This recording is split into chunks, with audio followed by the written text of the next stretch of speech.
এক শ্রেণীর মিডিয়া, আমি একদম দায়িত্ব নিয়ে বলছি, দীর্ঘদিন আমি সংবাদ মাধ্যমে চাকরি করেছি 30 বছর, তারপরে এখন আমার এটা স্বাধীনতার সংগ্রাম, একা একা কাজ করি।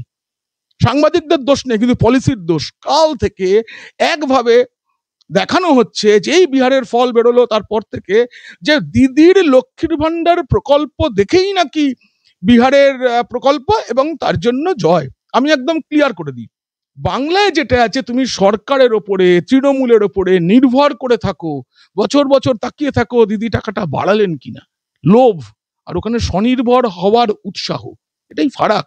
কিন্তু এই জন্যই বিহার আর বাংলা এক নয়। বাংলায় সব থেকে ভালো শিল্প মিম শিল্প। আমাদের গর্বের মুখ্যমন্ত্রী, সততার প্রতীক মমতা বন্দ্যোপাধ্যায় যদি একটি সাংবাদিক সম্মেলন করেন, তার থেকে 5টা মিম বেরোয়, আর এই মিম থেকে রোজগার করছে বাংলার মানুষ। বিহার বাংলা এক নয়। বিহারে কোনো কেন্দ্রীয় প্রকল্প নিয়ে দুর্নীতির অভিযোগ নেই। বিহারে আয়ুষ্মান ভারত থেকে শুরু করে একেবারে আবাস প্রকল্প, 100 দিনের কাজ, সব প্রকল্প চালু আছে।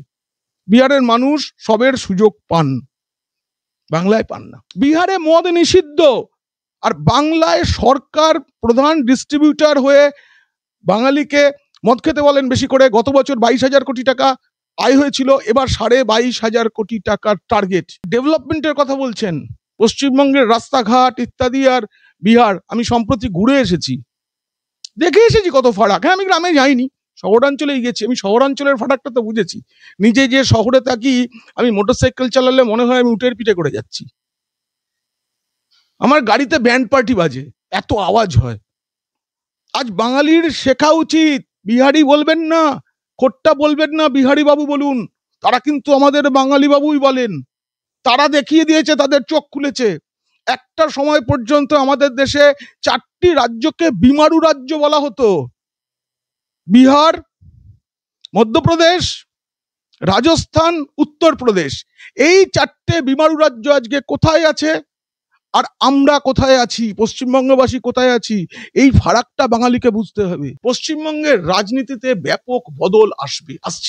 আমি শুরুতেই যে প্রশ্নটা আপনার সামনে রাখবো, বিহারে বিজেপির জয়ে ঠিক কি বার্তা দেখছেন? বিহার একটা জিনিস বুঝিয়ে দিল যে, প্রথম কথা, নীতিশ কুমার, নরেন্দ্র মোদী জোট, তারা ফিরে এসেছে ক্ষমতায়। এখানে কিন্তু নতুন কিছু নয়, কিন্তু এই যে বিশাল জয়, তাতে একটা স্পষ্ট হয়ে যাচ্ছে যে বিজেপি ছাড়া আঞ্চলিক দলগুলোর অস্তিত্ব এবার সংকটে।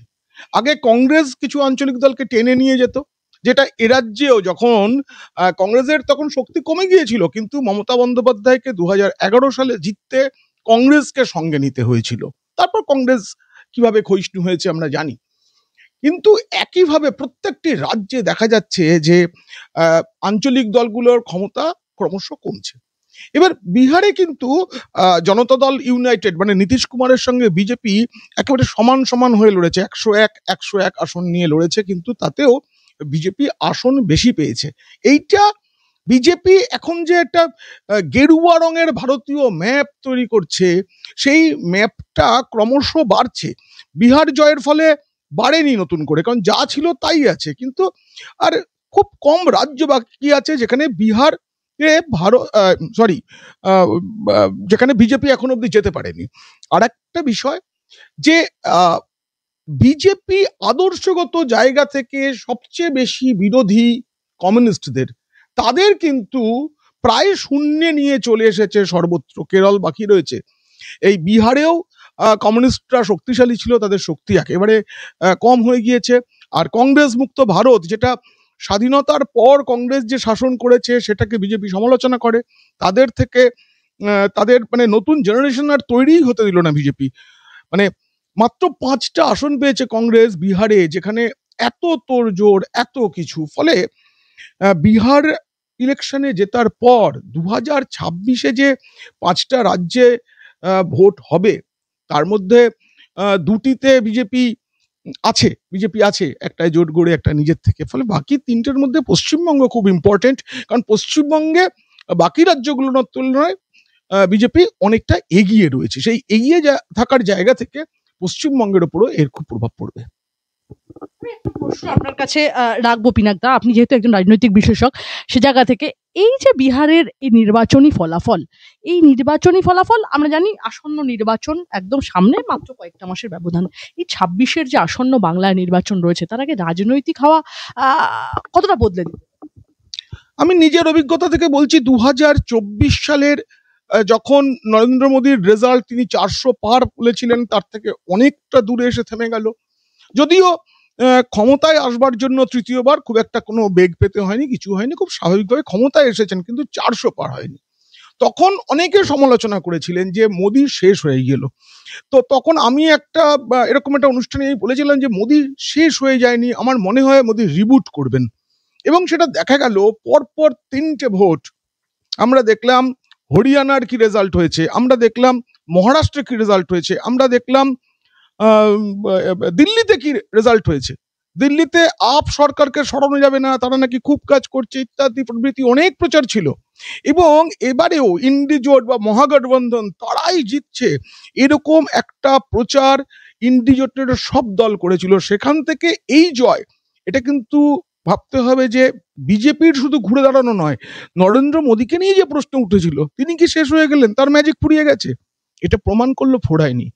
এই যে বিষয়টা, এটা রাজ্য বিজেপির ওপরে দারুণভাবে প্রভাব ফেলবে।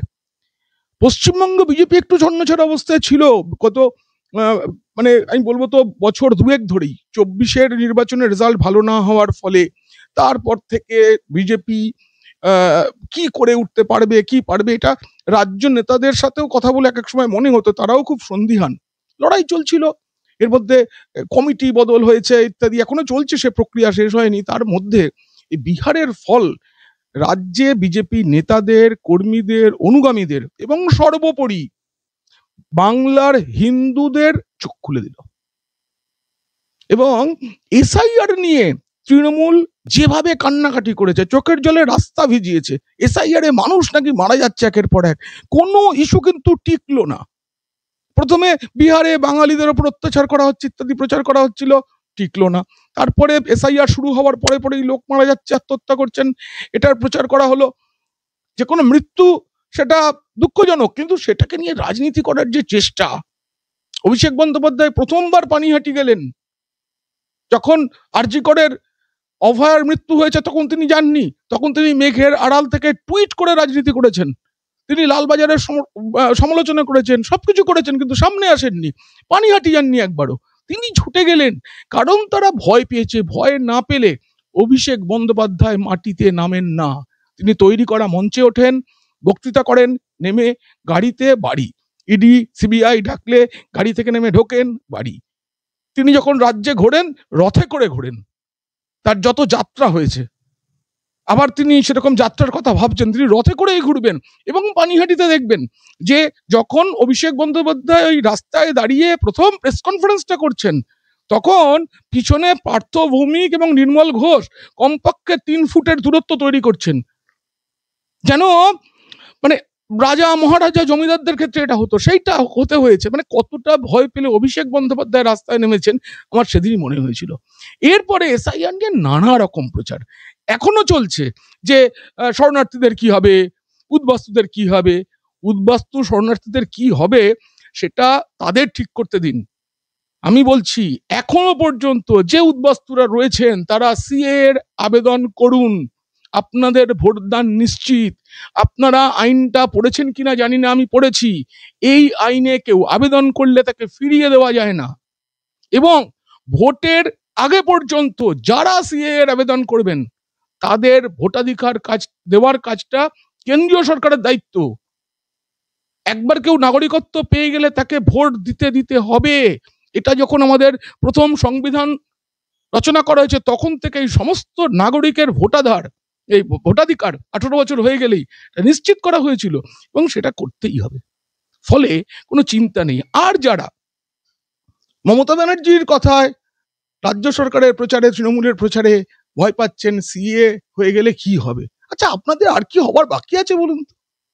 ঘর বাড়ি মাটি, স্কুল কলেজ, আত্মীয় স্বজন, চেনা পাড়া চেনা মাঠ সব ছেড়ে, মার খাওয়ার ভয়ে, ধর্ম বাঁচানোর জন্য নিজের ভিটে মাটি ছেড়ে চলে এসেছেন পশ্চিমবঙ্গে, ভারতে। আর কি হারানোর আছে? নাগরিকত্বের আবেদন করুন। প্রশ্ন করবো পিনাকদা, যে আপনি একটা কথা বলছেন যে অভিষেক বন্দ্যোপাধ্যায় যথেষ্ট সন্ত্রস্ত, তাই অভিষেক বন্দ্যোপাধ্যায় পথে নেমেছেন। এবার আমি একটা কথা বলবো, শাসক দলের তরফ থেকে গতকাল যখন আমরা দেখলাম যে নির্বাচনের বিভিন্ন দফায় কাউন্টিং হচ্ছে, সেই সময় শাসক দলের তরফ থেকে টুইট করা হলো যে বিহার এবং বাংলার সমীকরণ কিন্তু এক নয়। আমি কোটানকোট বলবো, তারা বলছেন যে বিহার বাংলা এক নয়, এবং তারা বলছেন যে উন্নয়নের নিরিখে এই নির্বাচন কমিশন এবং কার্যত বিহারে বিজেপির জয় হয়নি, জয় হয়েছে নির্বাচন কমিশন এবং বিজেপির ষড়যন্ত্রের, এবং তাই তারা বলছেন যে বিহার বাংলা এক নয়, এবং তৃণমূলের এই নির্বাচন যে কমিশন এবং বিজেপির বিরুদ্ধে এই যে বিজেপি ষড়যন্ত্র হচ্ছে তার বিরুদ্ধে লড়াই তাদের জারি থাকবে। এই যে ব্যাখ্যা তাদের যে বিহার বাংলা এক নয়, আমি তৃণমূলের সঙ্গে সহমত পোষণ করি। বিহার বাংলা এক নয়। প্রথম কথা, নির্বাচন কমিশনের জয় হয়েছে, বিজেপির জয় হয়নি, আমি এটাও মানতে রাজি আছি। ভারতের একটা সাংবিধানিক প্রতিষ্ঠান, যে প্রতিষ্ঠান সেই প্রথম থেকে প্রতিটি নির্বাচন পরিচালনা করে এসেছে, তার বিরুদ্ধে অনেক অভিযোগ উঠেছে। কিন্তু এই প্রথম তৃণমূল কংগ্রেস সেই প্রতিষ্ঠানকে জয়ের তকমা দিতে বাধ্য হলো। এর আগে টিএন সেশন যখন নির্বাচন কমিশন হয়েছিলেন, সেই নির্বাচন কমিশনার হবার আগে পর্যন্ত ভারতীয়রা জানতেন না যে নির্বাচন কমিশনার বলে একটা পদ আছে। কিন্তু তিনিও রাজীব গান্ধীর মৃত্যুর পর একটা অন্যায় করেছিলেন, তার জন্য তিনি কি পেয়েছিলেন? পরের নির্বাচনে গান্ধীনগরে লালকৃষ্ণ আদবানির বিরুদ্ধে প্রার্থী হতে পেরেছিলেন, তাকে হারতে হয়েছিল। কিন্তু নির্বাচন কমিশন এবার দেখিয়ে দিয়েছে যে সত্যি এসআইআরটা সম্ভব হয়েছে। এবার একটা প্রশ্ন, এসআইআর হলে যে মৃত ভোটার এবং ভুয়ো ভোটার বাদ যায়, দু জায়গায় নাম রয়েছে, এরকম ভোটাররা বাদ যান। রাহুল গান্ধী বারবার বলে এসেছেন যে বিজেপি কায়দা করে দু জায়গায় ভোটার রেখে দিয়েছে, মমতা বন্দ্যোপাধ্যায়ও বলেছেন, নাম দেখিয়ে ইত্যাদি দেখিয়ে বলেছেন। তাহলে এই যে বিহারে 47 লক্ষ নাম বাদ গেল, তাহলে তো বিহারের শাসক নীতিশ বিজেপি জোটের অসুবিধা হওয়ার কথা ছিল, তাদের কেন ভালো হলো? বিহারের সব থেকে বেশি প্রভাব ফেলেছিল যে 4টি জেলায়, তার যে 106টা আসন যেখানে এসআইআর এর সবচেয়ে বেশি নাম বাদ গেছে, সেখানে তো বিজেপি জিতেছে। তাহলে এসআইআর এর সুবিধা তো উল্টো দিকের লোকেরা পেতে পারত। এবারের দ্বিতীয় প্রশ্ন, যে বিহার বাংলা এক নয়। হ্যাঁ, বিহার বাংলা এক নয়। বিহারে কোনো কেন্দ্রীয় প্রকল্প নিয়ে দুর্নীতির অভিযোগ নেই। বিহারে আয়ুষ্মান ভারত থেকে শুরু করে একেবারে আবাস প্রকল্প, 100 দিনের কাজ, সব প্রকল্প চালু আছে। বিহারের মানুষ সবের সুযোগ পান, বাংলায় পান না, বাংলায় সরকার সেটা করেনি। বিহারে মদ নিষিদ্ধ, আর বাংলায় সরকার প্রধান ডিস্ট্রিবিউটর হয়ে বাঙালিকে মদ খেতে বলেন বেশি করে। গত বছর 22,000 কোটি টাকা আয় হয়েছিল, এবার 22,500 কোটি টাকার টার্গেট। বিহারে কেউ তাকিয়ে থাকে না যে মদ বিক্রি করে টাকা আসবে, সেই টাকা দিয়ে উন্নয়ন হবে। আর ডেভেলপমেন্টের কথা বলছেন, পশ্চিমবঙ্গের রাস্তাঘাট ইত্যাদি আর বিহার, আমি সম্প্রতি ঘুরে এসেছি, দেখে এসেছি কত ফারাক। হ্যাঁ, আমি গ্রামে যাইনি, শহরাঞ্চলেই গেছি, আমি শহরাঞ্চলের ফারাকটা তো বুঝেছি। নিজে যে শহরে থাকি, আমি মোটরসাইকেল চালালে মনে হয় আমি উটের পিঠে করে যাচ্ছি। আমার গাড়িতে ব্যান্ড পার্টি বাজে, এত আওয়াজ হয়। এখানকার প্রতিটি কিছু, বাংলায় যাবতীয় অবৈধ জিনিস হচ্ছে বৈধ। আমরা টোটোকে বৈধ করছি, আমরা সরকার মদ বিক্রি করছে সেটাকে বৈধ করেছি, পাড়ায় পাড়ায় মদের দোকান আমরা বৈধ করেছি। আরো ফারাক আছে। এক শ্রেণীর মিডিয়া, আমি একদম দায়িত্ব নিয়ে বলছি, দীর্ঘদিন আমি সংবাদ মাধ্যমে চাকরি করেছি, 30 বছর। তারপরে এখন আমার এটা স্বাধীনতার সংগ্রাম, একা একা কাজ করি। সাংবাদিকদের দোষ নেই, কিন্তু পলিসির দোষ। কাল থেকে একভাবে দেখানো হচ্ছে, যেই বিহারের ফল বেরোলো তারপর থেকে, যে দিদির লক্ষ্মীর ভান্ডার প্রকল্প দেখেই নাকি বিহারের প্রকল্প এবং তার জন্য জয়। আমি একদম ক্লিয়ার করে দিই, লক্ষ্মীর ভান্ডার প্রকল্পে বাংলার মহিলাদের যেটা দেওয়া হয় সেটা ভাতা, তাকে ভিক্ষা বলতেও আমার কোনো দ্বিধা নেই। কিন্তু বিহারে মহিলাদের স্বাবলম্বী করার জন্য মুখ্যমন্ত্রী মহিলা রোজগার যোজনা বলে একটি প্রকল্প আছে, তার মাধ্যমে যারা বিভিন্ন স্বনির্ভর গোষ্ঠীতে কাজ করেন তাদের সেই সব সদস্যদের 10,000 টাকা এককালীন দেওয়া হয়েছে। এরপরেও মেয়েদের স্বাবলম্বী করে তোলার জন্য আরো 10,000 টাকা বাকিদের দেওয়া হবে, এবং তারা যদি স্বাবলম্বী হন, কোনো কাজ করেন, তাহলে তাদের 2 লক্ষ টাকা পর্যন্ত ঋণ দেওয়া হবে। এটা হচ্ছে বিহারের প্রকল্পটা। কেউ পড়লাম না। মহিলাদের টাকা দিলে কি লক্ষ্মীর ভান্ডার? আমার লক্ষ্মীর ভান্ডার থেকে রিটার্ন কি? আমি জানি গ্রামের বহু মানুষের, বহু মহিলার সংসারে যে কন্ট্রিবিউশন তা লক্ষ্মীর ভান্ডারের টাকা থেকে যায়। মাসে 1,000 1,500 টাকায় কি হয়? আর শহুরে যারা পান তাদের এই মোবাইল রিচার্জ করতে, সাজগোজের জিনিস কিনতেও এই টাকাটা দিয়ে হয় না, কিন্তু কোনো রিটার্ন নেই। কিন্তু বিহারে স্বাবলম্বী বানানোর জন্য, স্বনির্ভর বানানোর জন্য মহিলাদের জন্য প্রকল্প আছে। এটা উত্তরপ্রদেশেও আছে। আর বাংলায় যেটা আছে, তুমি সরকারের ওপরে, তৃণমূলের ওপরে নির্ভর করে থাকো, বছর বছর তাকিয়ে থাকো দিদি টাকাটা বাড়ালেন কিনা, লোভ। আর ওখানে স্বনির্ভর হওয়ার উৎসাহ, এটাই ফারাক। কিন্তু এই জন্যই বিহার আর বাংলা এক নয়। এই যে ব্যাখ্যা রাজ্যের শাসক দল দিচ্ছেন, এই ব্যাখ্যা কি ভোটারদের মনে প্রভাব ফেলবে? দেখুন, বাংলার মানুষের শিক্ষা কবে হবে আমি জানি না। বাঙালি চিরকাল যদি একটা চুটকি মানে জোক বলতে বসে, প্রথমে এসে বলে 4টে ছেলে ছিল একজনকার, একজন খোট্টা, একজন মেড়েও, একজন পাইয়া, একজন উড়ে।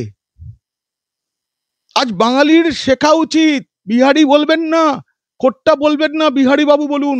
তারা কিন্তু আমাদের বাঙালি বাবুই বলেন। তারা দেখিয়ে দিয়েছে, তাদের চোখ খুলেছে। একটা সময় পর্যন্ত আমাদের দেশে 4টি রাজ্যকে বিমারু রাজ্য বলা হতো। বিহার, মধ্যপ্রদেশ, রাজস্থান, উত্তরপ্রদেশ, এই 4টে বিমারু রাজ্য আজকে কোথায় আছে আর আমরা কোথায় আছি, পশ্চিমবঙ্গবাসী কোথায় আছি, এই ফারাকটা বাঙালিকে বুঝতে হবে। যে প্রশ্নটা রাখবো তোমার সামনে, যে বিহারে এনডিএ জোটের বুথ স্তরে সাংগঠনিক ভিত যথেষ্ট মজবুত ছিল, এমনটাই আমরা দেখলাম, কারণ ওরাই ওখানে শাসন ক্ষমতায় ছিল। বাংলায় কিন্তু তৃণমূলের রাজনৈতিক সন্ত্রাসের কারণে পিনাকদা বহু জায়গাতেই, আপনিও দেখেছেন আমরাও দেখেছি, যে বিজেপির বুথ লেভেলের সাংগঠনিক ভিত তৈরি হয়নি এখনো পর্যন্ত, যার জন্য এসআইআর করতে বিজেপি বহু জায়গায় বিএলএ 2 দিতে পারেনি। আচ্ছা, এখানে না বিহারের রাজনীতিটাকে একটু পেছন থেকে দেখতে হবে। 9-এর দশকের গোড়ায় বিজেপি প্রথম ক্ষমতায় এসেছিল বিহারে। তখন অবিভক্ত জনতা দল আর বিজেপি তারা একসাথে জোট বেঁধে ক্ষমতায় এসেছিল। এরপর রাম মন্দির আন্দোলন শুরু হচ্ছে 88-89 সালে। এই সময়, সেই সময় লালু প্রসাদ যাদব ক্ষমতায়, এবং তিনি লালকৃষ্ণ আদবানিকে গ্রেফতার করলেন। এই গ্রেফতার করে তিনি আর মুসলিম ভোটটাকে এককাট্টা করলেন, যাদব ভোট তার সঙ্গে ছিল। বিহারে না জাতপাতের অঙ্কটা খুব বেশি কাজ করে। আমি নিজে জাতপাত মানি না, কিন্তু ওখানে কাজ করে, তাই সাংবাদিক হিসেবেই বিশ্লেষণ করছি, আমি মেনে করি না। আমি মানে ভারতে যারা বাস করেন এবং যারা ভারতের পতাকাকে, জাতীয় পতাকা শ্রদ্ধা করেন, যারা ভারতকে মা বলে মনে করেন, আমি মনে করি তারা সকলে হিন্দু। তার উপাসনা পদ্ধতি, কেউ মন্দিরে, কেউ মসজিদে, কেউ গির্জায় যেতে পারেন, সকলে হিন্দু। যাই হোক, এই যে রাম মন্দির আন্দোলন ঘিরে যখন এটা চললো, তখন লালু প্রসাদ এইটা করলেন। এরপরে মানে 2005 সালে আবার নীতিশ ক্ষমতায় এলেন। এইবারে লালুর সেই অঙ্ক যেটা ছিল সেটাকে করে এলেন। এইবারে ওবিসি ওখানে আছে, তাদেরকে না সম্মান দেওয়া হয়েছে। এই রাজ্যে না আমার খুব আশ্চর্য লাগে, মমতা বন্দ্যোপাধ্যায়ের সব থেকে বড় ভরসা কি? মুসলিম ভোট ব্যাংক। মুসলিমরা মমতাকে ক্ষমতায় রাখেন, তৃণমূল দাবি করে, এবং এটা সত্য। সেই মুসলিমদের মমতা বন্দ্যোপাধ্যায় দুধেল গাই বলেন, এটা পশুর সঙ্গে তুলনা করেন। কেন মুসলিম সমাজের জন্য বিদ্রোহ করে না?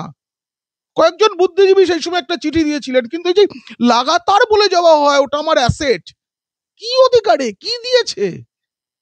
আজকে পশ্চিমবঙ্গে এমন কি হয়নি যেটা বিজেপি থাকলে হতো না? হ্যাঁ, মমতা বন্দ্যোপাধ্যায় বাংলাদেশ থেকে আসা অনুপ্রবেশকারী জেহাদিদের আশ্রয় দিয়েছেন, এটা বড় কাজ। কিন্তু সত্যি করে যে শিক্ষিত মুসলিম সমাজ, বাংলার গ্রামীণ যে মুসলিম সমাজ, যারা কৃষি নির্ভর, যারা মৎস্য চাষ করেন, মাঠে চাষ করেন, তারা কি আদৌ চান বাংলায় জেহাদি সন্ত্রাস হোক, বাংলায় অনুপ্রবেশকারীরা এসে এই রাজ্যের জিএসডিপিতে ভাগ বসাক? কন্যাশ্রীর টাকা তারাও পান, তারাও বিধবা ভাতা, তারাও লক্ষ্মী ভান্ডার পান বাংলাদেশি নাগরিকরা। এটা এখানকার মুসলমানরা চান না।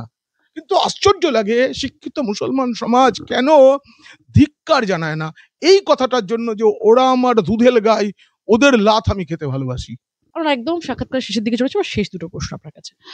বিহার নির্বাচনে আমরা দেখলাম হিংসা, রিগিং তো দূরের কথা, এক বিন্দু রক্তও কোথাও ঝরল না। একদম শান্তিপূর্ণ, অবাধ, নিরপেক্ষ নির্বাচন হলো, যতটা সংবাদ মাধ্যম মিডিয়ার সূত্র ধরে আমাদের সামনে এলো।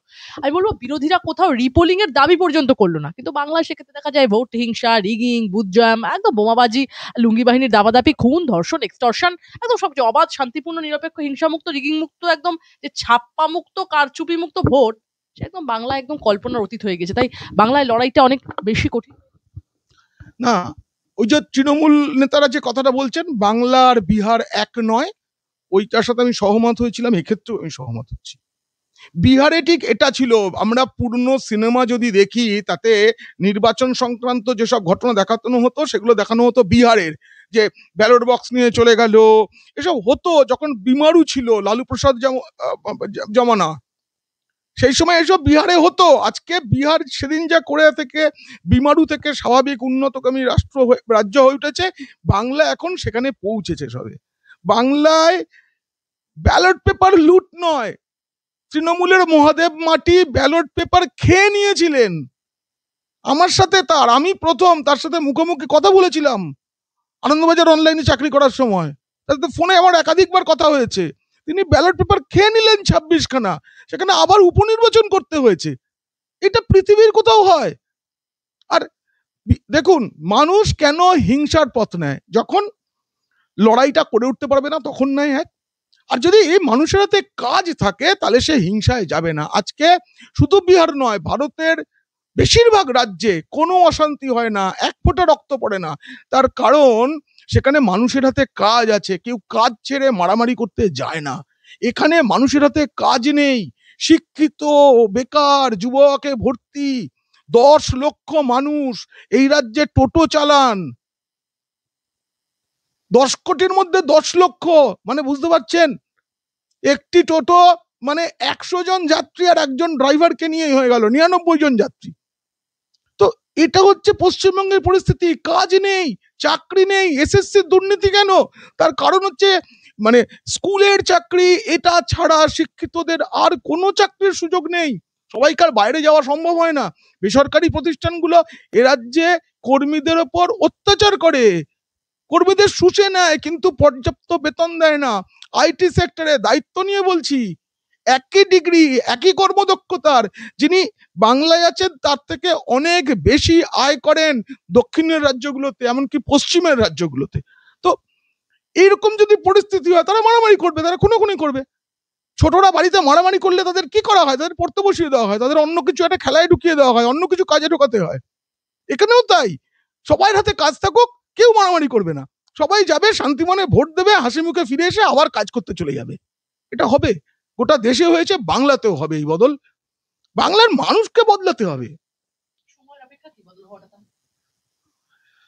এটা তো একেবারেই তাই, নতুন প্রজন্ম। আজকে মমতা বন্দ্যোপাধ্যায় তিনি বলবেন সিপিএম জমানায় অনেক খারাপ খারাপ কিছু দেখেছি, কিন্তু নতুন প্রজন্ম যারা ভোট দেবেন তারা কিন্তু বাম জমানা দেখেননি, তারা তৃণমূল জমানাকেই দেখছেন। তখনকার মতো এত লোডশেডিং এখন হয় না, কিন্তু চুরিটা অনেক বেড়ে গেছে। বামেরা কারচুপি করেছে, বাংলার অনেক কিছু ক্ষতি করে দিয়েছে, বাংলার শিল্প শেষ হয়েছে, কিন্তু এখন শেষ পেরেক কোথা হচ্ছে। বাংলার মানুষ এখন কি, বাংলায় সব থেকে ভালো শিল্প কোনটা? বাংলায় সব থেকে ভালো শিল্প মিম শিল্প। আমাদের গর্বের মুখ্যমন্ত্রী সততার প্রতীক মমতা বন্দ্যোপাধ্যায় যদি একটি সাংবাদিক সম্মেলন করেন তার থেকে 5টা মিম বেরোয়, আর এই মিম থেকে রোজগার করছে বাংলার মানুষ, বাংলার মহিলারা।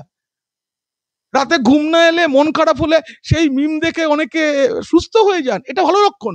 সুস্থ হওয়া, হাসি খুব ভালো ওষুধ, কিন্তু এটা তো কোনো জাতির ভবিষ্যৎ হতে পারে না।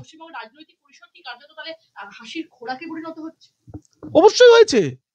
কদিন আগে দেখলাম তৃণমূলের সর্বভারতীয় সাধারণ সম্পাদক, আঞ্চলিক দল কিন্তু সর্বভারতীয় সাধারণ সম্পাদক, তিনি ওই আইপ্যাকের প্রতীক জৈনের সাথে কোথায় গিয়ে পুশ আপ দিচ্ছেন। মুখ্যমন্ত্রী উল্টো করে বেহালা বাজান, তিনি নাচেন, গান করেন। যেদিনকে কলকাতা জলে ভেসে যাচ্ছে তিনি সেখানে ডান্ডিয়া নাচছিলেন।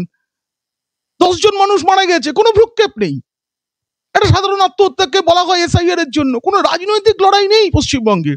পশ্চিমবঙ্গে উন্নয়নের পাল্টা উন্নয়নের লড়াই নেই। পশ্চিমবঙ্গে শুধু কে কাকে কত খারাপ কথা বলতে পারবে, খারাপ কথার রাজনীতি। এটা কতদিন এই রাজ্যে যে মুখ্যমন্ত্রী এসআইআর হতে দেবো না বলেন, রাজ্যের সব থেকে বড় দল তিনি বলে দেন যে সাংবিধানিক ক্ষমতা যার সেই নির্বাচন কমিশনার তার বাবা তোলান, প্রধানমন্ত্রী, মুখ্যমন্ত্রী, এই স্বরাষ্ট্রমন্ত্রী, মন্ত্রিসভার সবার বাপ ঠাকুরটা তুলে দেবেন। আবার আমি দেখেছি যে নবান্নে বসে পিছনে জাতীয় পতাকা প্রধানমন্ত্রীর স্ত্রীকে অপমান করে দিলেন। দেশের সেনারা সিঁদুর অভিযান করেছেন, আর যশোদাবেন যিনি রাজনীতির সঙ্গে কোনো মানে সাথে পাচ্ছে নেই, দুর্যোগ নেই, বছর একবার মানে যখন ভোট হয় ভোটটা খালি দেন, আর কোনো যোগাযোগ নেই, তাকে দুম করে টেনে এলেন, তার কপালে সিঁদুর নেই কেন? আরে এটা তো বাংলার এখন রাজনীতি। আমরা ইদানিং কালে কোনো কিছু শুনেছি ওই যে sir sir, no sir, yes sir, no vote, এই যে মুখ্যমন্ত্রী বলেন চপ শিল্প অনেক হয়ে গেছে, কাশফুল দিয়ে পাশবালিশ। আমি একটা প্রশ্ন করবো পিনাকদা একদম শেষের দিকে, যে সংখ্যালঘু ভোট কি আগের মতো একদিকে থাকবে, নাকি তারাও বিকল্প খুঁজছে? যদিও বিহারের তুলনায় বাংলায় মুসলিম জনসংখ্যার অনুপাত কিন্তু অনেকটাই বেশি, তাই এখানে তৃণমূলের বেনিফিট অনেক। আমাদের রাজ্যে মুসলিম সমাজের মধ্যে একটা জাগরণ হয়েছে ইদানিং কালে। আমি দেখছি যে সোশ্যাল মিডিয়ায় তারা যেভাবে বলছেন, এবং তারা ফুরফুরা শরীফের কয়েকজনকে দেখলাম, বা নৌসাদ সিদ্দিকীর বক্তব্য এত মানুষ শেয়ার করছেন, তারা একটা কথা বলছেন যে পশ্চিমবঙ্গে যদি বিজেপি ক্ষমতায় আসে মুসলিমদের জন্য আর কি খারাপ কাজ করবে? তারা কি এখানে পশ্চিমবঙ্গে রাম মন্দির বানাতো নাকি? বিজেপি তো সরকারের পয়সায় রাম মন্দির বানায়নি। আমাদের এখানে জগন্নাথ মন্দির, জগন্নাথ ধাম নাম দিয়ে মুখ্যমন্ত্রীর অনুপ্রেরণায় জগন্নাথ ধাম সরকারি আমাদের করের পয়সায়। সেই প্রসাদ নয়, ওটা প্রসাদ অন্য জিনিস। প্রসাদ মানে কৃপা, যে আমি অমুকের প্রসাদ লাভ করেছি। আর এই কতগুলো খাজা গজা নিয়ে সবার বাড়ি বাড়ি রেশন দোকানের মাধ্যমে বিলি করা হলো, সরকারি করছে। এখন আবার শুনছি উত্তরবঙ্গে করা হবে। এরপর মুসলিমদের জন্য তো একটা মসজিদ করেননি। তাহলে বিহারে মানে বিজেপি যদি পশ্চিমবঙ্গে ক্ষমতায় আসে, তারা আর কিছু মন্দির তো বানাবে না, ভারতের কোথাও বানায়নি। অযোধ্যাতেও সাধারণ মানুষের পয়সায় প্রধানমন্ত্রী গিয়েছিলেন, ব্যক্তি নরেন্দ্র মোদী গিয়েছিলেন, সরকার যায়নি। তো মুসলমান সমাজের মধ্যে না জাগরণ আসছে। মুসলিম মেয়েরাও ভাবছেন যে এই সরকার তালাক প্রথা তুলে দিয়েছে, এটা তো একটা বড় পাওয়া। সমস্ত বিষয়গুলো সামনে রেখে কোথাও গিয়ে বিজেপি কি বেনিফিটেড করবেন বাংলার মুসলিম? করা উচিত, করবেন কিনা আমি বলতে পারছি না, তবে আরো কয়েকটা মাস গেলে বোঝা যাবে। এবং কিছুটা বোঝা গেছেও। সাম্প্রতিককালে তৃণমূলের ডাকা বেশ কিছু সমাবেশে যেখানে মুসলিমদের ডাকা হয়েছিল, সেই সংখ্যাটা মারাত্মকভাবে কম। এই জন্য ফিরহাদ হাকিমের নম্বরও দিন দিন দলে কমছে। ভাইপো চাইছেন তাকে সরিয়ে দিতে, পিসিও বেশি দিন রক্ষা করতে পারবেন না বলে মনে হয়। আমি জানিয়ে দিচ্ছি, 1-2 দিনের মধ্যে একটা বড় বিস্ফোরণ হবে বাংলার রাজনীতিতে। কলকাতা পুরসভা কত জাল জন্মের শংসাপত্র দিয়েছে, এটা নিয়ে অলরেডি ওই আবেদন জানিয়েছেন কমিশনারের কাছে শুভেন্দু অধিকারী। খুব তাড়াতাড়ি তার রিপোর্ট আসবে, এবং সেটা মারাত্মক হবে যদি সত্যি কথা কলকাতা কর্পোরেশন বলতে চায়। যদি বলতে বাধ্য, আরটিআইতে যে অ্যাপ্লাই হয়েছে। এবং আরো আমি বলছি, আগামী 2 মাস, নভেম্বরের আধখানা হয়ে গেছে, জানুয়ারির মাঝামাঝি পর্যন্ত, 26 জানুয়ারির আগে পশ্চিমবঙ্গের রাজনীতিতে ব্যাপক বদল আসছে। তৃণমূল একদিকে তৃণমূল পরাজিত হলে দলের ভাঙন হবেই, এটা কি অনিবার্য? অন্যদিকে বিজেপি 2026-এ বাংলায় যদি ক্ষমতায় না আসতে পারে, না জিতলে, কি তাদের বাংলায় আর সুযোগ থাকবে? বিজেপি সংগঠনগতভাবে কতটা প্রস্তুত এই মুহূর্তে? প্রথম প্রশ্নের উত্তর, তৃণমূল ভাঙার কোনো ব্যাপার নেই। এরকম কোনো ভাবার কারণ নেই যে মমতা বন্দ্যোপাধ্যায়ের একটি দল, ভাইপো অভিষেক বন্দ্যোপাধ্যায়ের একটি দল। এইটা মাঝে মাঝে কিছু মিডিয়া ক্রিয়েট করে, যখনই কোনো ইস্যু থাকে সেই ইস্যু থেকে মানুষকে ঘুরিয়ে দেওয়ার জন্য ভাইপো পিসি বিবাদ চলছে। জেনুইন খবর একটা হয় না, তারপরে 2 দিন বাদেই খবর করা হয় বিবাদ মিটে গেল, অমুক জায়গায় পোস্টার নেই, একজনের আছে, ক্যালেন্ডারে এর ছবি ছোট ওর ছবি বড়, তারপরে মিটে গেছে। সব মিটে যায়, এগুলো সব সাজানো, দৃষ্টি ঘোরানোর জন্য। এবং আমি এটা বলি, তৃণমূল ভাঙার কোনো ব্যাপার নেই। মমতা বন্দ্যোপাধ্যায় অফ, তৃণমূল 0। মমতা বন্দ্যোপাধ্যায় অন, তৃণমূল ক্ষমতায়। এখন এরপরে কোনো কারণে একটা মানুষ তো সারা জীবন রাজনীতি করে যাবেন না, একদিন তো তাকে অবসর নিতে হবে। 70-এর ওপর বয়স হয়েছে মুখ্যমন্ত্রীর। যেদিন তিনি বসে যাবেন, আমি দায়িত্ব নিয়ে বলছি, সকলে জানেনও যে অভিষেক বন্দ্যোপাধ্যায়কে দেখতে যে ভিড়টা হয়, সেই ভিড়টা আসলে মমতা বন্দ্যোপাধ্যায়ের এক ভাইপো আছেন, তিনি নাকি অনেক বড় বাড়িতে থাকেন, তার গাড়ি, তার স্ত্রী নিয়ে অনেক রহস্য, তিনি বিদেশিনীকে বিয়ে করেছেন রাজীব গান্ধীর মতো। এর জন্য তাকে দেখতে ভিড় করে মানুষ, মমতা বন্দ্যোপাধ্যায়ের তারকা ভাইপোকে দেখতে, তাকে দেখতে নয়। এই ভুলটা তিনি করবেন না, রাজ্যের মানুষ করে না, উনিও মনে হয় করেন না, উনি জানেন বিষয়টা। ওই জন্য পিসিকে ছাড়া কিছু নেই। এবং মমতা বন্দ্যোপাধ্যায়কে ভেঙে এই রাজ্যে তৃণমূলের কোনো সংগঠন কোনোদিনও হবে না, কেউ চেষ্টাও করবে না। বিজেপির বর্তমান জিজ্ঞেস করছি যে বিজেপি যদি 2026-এ বাংলায় ক্ষমতায় না আসে, তাহলে কি বিজেপির বাংলায় আর কোনো সুযোগ থাকবে? বিজেপি এই মুহূর্তে সংগঠনগতভাবে কতটা প্রস্তুত পিনাকদা বাংলায় বিজেপির জয়ের জন্য? কোন তিনটি বিষয়? বিজেপি দলটা এমন না, বিজেপির জন্ম হয়েছে 1980 সালে, তারপরে বিজেপি খালি লড়াই করে গেছে। একটা ভোটে মাত্র 2টো আসনে বিজেপি জিতেছিল, তারপরেই বিজেপি দারুণ রেজাল্ট করেছিল পরের বার। ফলে দিল্লি বিজেপি, মানে কি বলবো, দিল্লি যেভাবে দখল করেছে ভাবা যায় না। আবার হেরেছে তো, কত রাজ্য হারিয়েছে বিজেপি, আবার থেকে ফিরে বিজেপির একটা জাতীয় দল তো, এবং কর্মী বেসড। এবং অনেকে বলেন যে বাইরে থেকে নেতারা কেন আসেন, এটা তো সর্বভারতীয় পার্টির সিম্বল, একটা সর্বভারতীয় পার্টি। আজকে বিজেপির কর্মীদের কার্যকর্তা বলা হয়, অধিকারী বলা হয় যারা পদে আছেন। কেন? এটা গোটা দেশে, কেরলেও কার্যকর্তা অধিকারী, তামিলনাড়ুতেও তাই, গুজরাটেও তাই, কাশ্মীরেও তাই, বাংলাতেও তাই। এই যে একটা ব্যাপার, এটা নিয়ে অনেকে সমালোচনা করেন, কিন্তু এটা ভাবতে হবে যে বিজেপি এটাই। এবং বিজেপির যদি আজকে এখানে ভেঙে যায়, ঠিক আছে, সব কিছুই চলে যাচ্ছে না তো, দেশের এখনকার ক্ষমতার ম্যাপটা প্রায় গেরুয়া, ঠিক আছে, এটা যেটা হলো না, আবার 5 বছর বাদে হবে। এই দলের মধ্যে আমি যত বছর সাংবাদিকতা করছি অ্যাক্টিভ ভাবে, তার 12 বছর আগে বিজেপির জন্ম।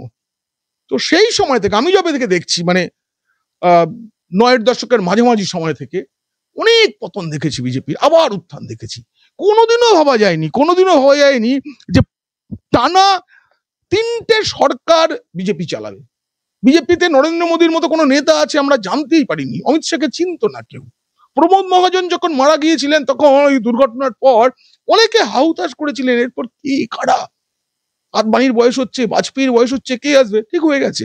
ঠিক এইভাবে মানে বিজেপিতে অভাবটা হয় না, কারণ ওরা কি করে, ওরা একজন রয়েছেন তখনই তার জন্য আরেকজনকে তৈরি করার কাজটা করতে থাকে। ফলে বিজেপি হতাশ হয়ে ভেঙে যাবে, টুকরো হয়ে যাবে, এটা হবে না। হয়তো এরকম হতে পারে বিজেপিতে যারা বাইরে থেকে এসেছেন তারা হতাশ হবেন, কিন্তু তারাও যারা আজকে আত্মীকরণ করে ফেলেছেন তারাও জানেন এটা, যে এটা একটা জাতীয় দল, এই দলটা এইভাবে থাকবে, এবার উঠবে নামবে, কিন্তু এই কাঙ্ক্ষিত যে লক্ষ্য, সেই লক্ষ্যের জন্য এদের মানে লড়াই থামবে না। এটা বিশ্বাস করি, বিজেপির ভেঙে যাওয়ার কোনো প্রশ্নই নেই।